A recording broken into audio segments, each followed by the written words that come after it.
रूस के राष्ट्रपति व्लादिमीर पुतिन ने जब 24 फरवरी को यूक्रेन के खिलाफ युद्ध की घोषणा की थी तो दुनिया में किसी ने ये नहीं सोचा था कि ये लड़ाई 100 दिन का आंकड़ा छुएगी।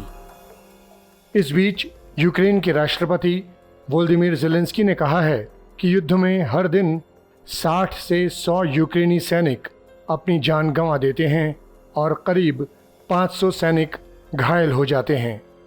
ज़ेलेंस्की ने ये बात बुधवार को अमेरिका के न्यूज़मैक्स को दिए एक इंटरव्यू में कही। उन्होंने कहा कि सबसे खराब हालात यूक्रेन के डोनेट्स्क और लुहांस्क में हैं। ज़ेलेंस्की ने कहा है कि दुनिया अभी भी पुतिन पर पूरी तरह से प्रतिबंध लागू नहीं कर पाई है।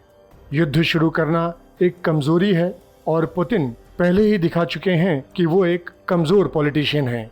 ज़ेलेंस्की ने कहा कि युद्ध के मैदान से जो खबरें आ रही हैं उससे पता चलता है कि रूस को भी काफ़ी नुकसान हो रहा है। लगातार जारी घमासान युद्ध के बीच यूक्रेन ने दावा किया है कि उसने अभी तक रूस के 30,700 सैनिकों को मार गिराया है।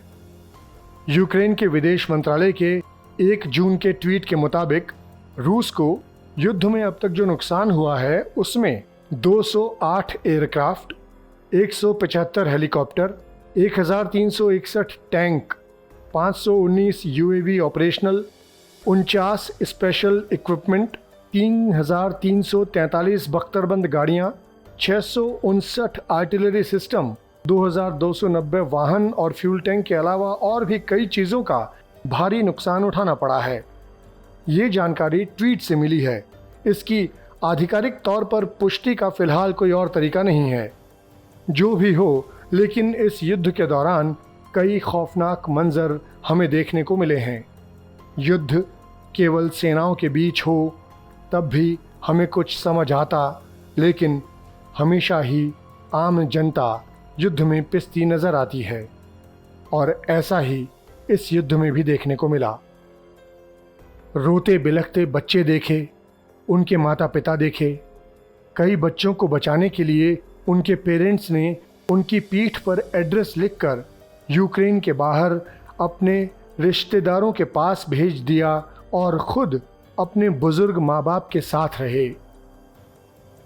सिर्फ सैन्य ठिकानों को नहीं बल्कि रिहायशी इलाकों को बर्बाद होते देखा, लोगों के घर बार को उजड़ते देखा, सैनिकों को अपने परिवार वालों से आखिरी विदाई लेते देखा। कुल मिलाकर इन दो देशों के युद्ध का असर तो पूरी दुनिया पर पड़ रहा है। खुद रूस पर अमेरिका के राष्ट्रपति जो बाइडेन ने कई प्रतिबंध लगाए।